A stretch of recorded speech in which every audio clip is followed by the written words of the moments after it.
Yeah, that's true. Yeah. Hey, you know what? I'm gonna have to call you back. Yeah, I'm working on my next video blog. Oh, yeah. I am talking on my Armani phone, and it's awesome.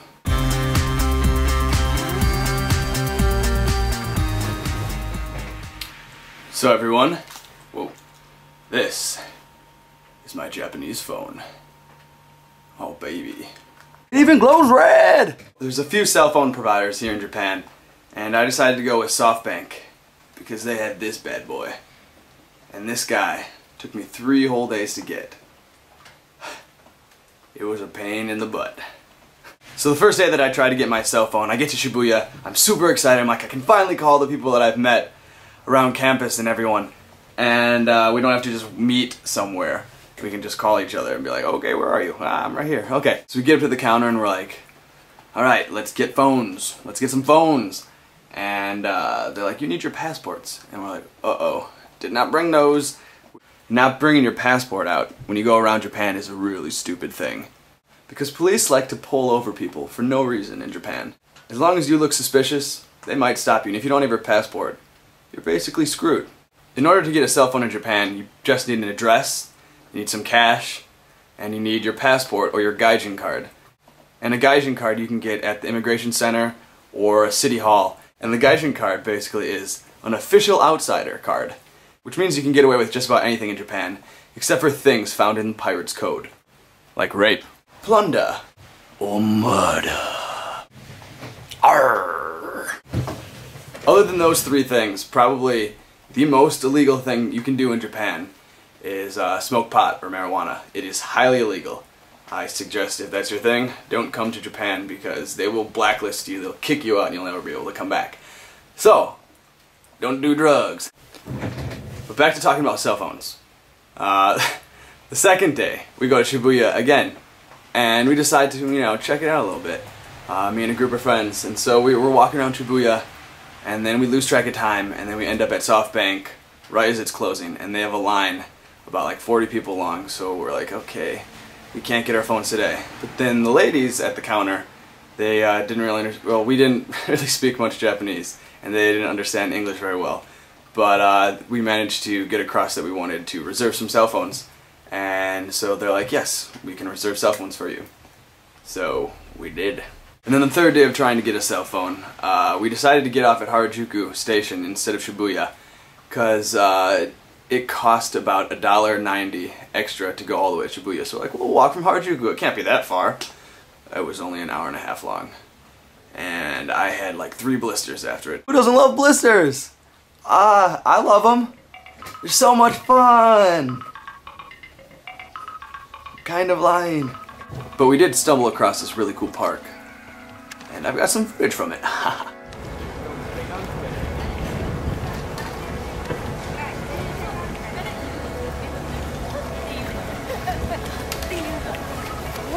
I'm kind of glad we walked now.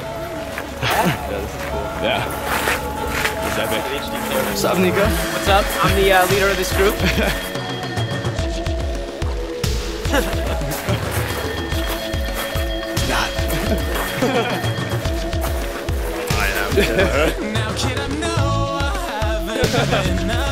So we're actually on our way to Shibuya right now to get our phones. It's our 3rd time in 3 days trying to get our phones, but today I think we shall succeed.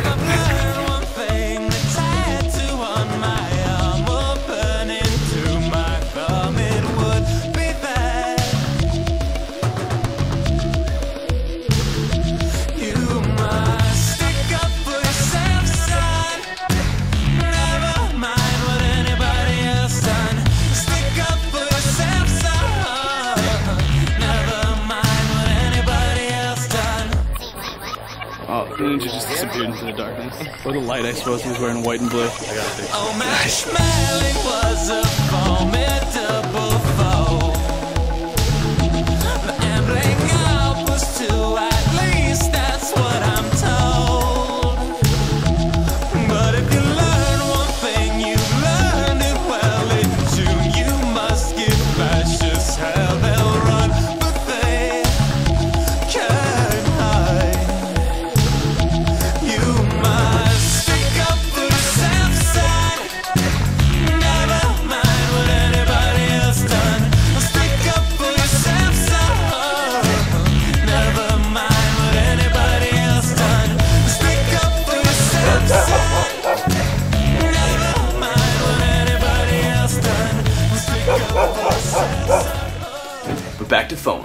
So me and my friend Young tried to get phones together those 3 days in Shibuya.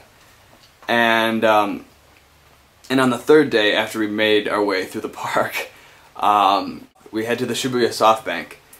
And we were looking at phones, and we both liked this Armani phone. I mean, who doesn't want an Armani phone? It's awesome. It glows.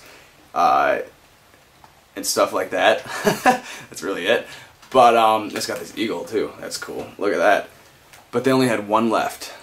So we're like, could you maybe call another Softbank? We're willing to go even farther. We've only walked an hour and a half today. We wouldn't want to go farther to try and both get the same phone. So he calls the Harajuku Softbank, which is where we came from. And so so they have two of them. So we're like, okay, we'll walk to Harajuku again. So we walk another hour and a half back, just about. And I decided that it was best not to ask directions of how to get to the Softbank in Harajuku from Shibuya. Because I'm like, yeah, I know Harajuku. Like the back of my hand. Whoa, what is that? So me and Young ended up having to ask random people where the Softbank was. So we walk up to this husband and wife with a baby carriage. And we're like, sumimasen, Softbank wa. And they're like, they just gave us these weird faces. And they're like, we're from California. And we're like, oh, sorry. And then, so the next person we decided to ask was a salaryman, a guy in a business suit. And he's just trucking it. He's trucking along Harajuku, the street. He's just running. He's not running, but he's just walking really fast. And he doesn't want to talk to anyone. We're like, sumimasen. And he just doesn't even look at us. And we're like, Softbank wa. And then instantly he turns around. He's like, oh yeah. And so he's following, we're following. He's like, here, follow me. He didn't speak much English. But he's like, just come on, follow me. He's like, and then he just kept moving as fast as he could. And me and Young are like walking, like, okay, is he showing us the way? What's going on? And then like later he starts asking us like what kind of phones we want. And we're like, he seems to know a lot about Softbank. And then like we just kept walking, and about halfway to the Softbank in Harajuku, he just like, whips out his employee pass. And he's a Softbank employee. He's like, yeah, I'm going to work right now. But he didn't say it like that at all. But so it was pretty funny how we found the Softbank. Phones in Japan have a really cool infrared feature. As long as the phones are close enough, you can transfer contact information, pictures, and the likes to each other via infrared technology, which is really awesome. But funny story about this phone is it doesn't have infrared, and neither does my Droid. Funny thing about this Armani phone is that it's like one of 3 phones in Japan that does not have infrared technology. One small thing about Japanese phone numbers. They have one more number than they do back in the States, but I can't remember them at all. That one extra number kills me. Every time. So there's a new segment of Jake vs. Japan, starting with this video! And it's where I ask you guys, the viewers, a question that you can answer down in the comments right down there. And there has been a huge debate on the internet of pirates versus ninjas. What is your opinion? That's all I ask of you in the comments. What's better, pirates or ninjas?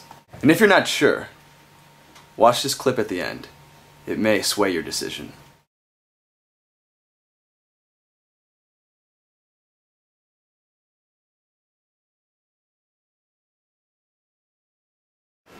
Joe, you'd be the best ninja. You'd have the most powerful kicks.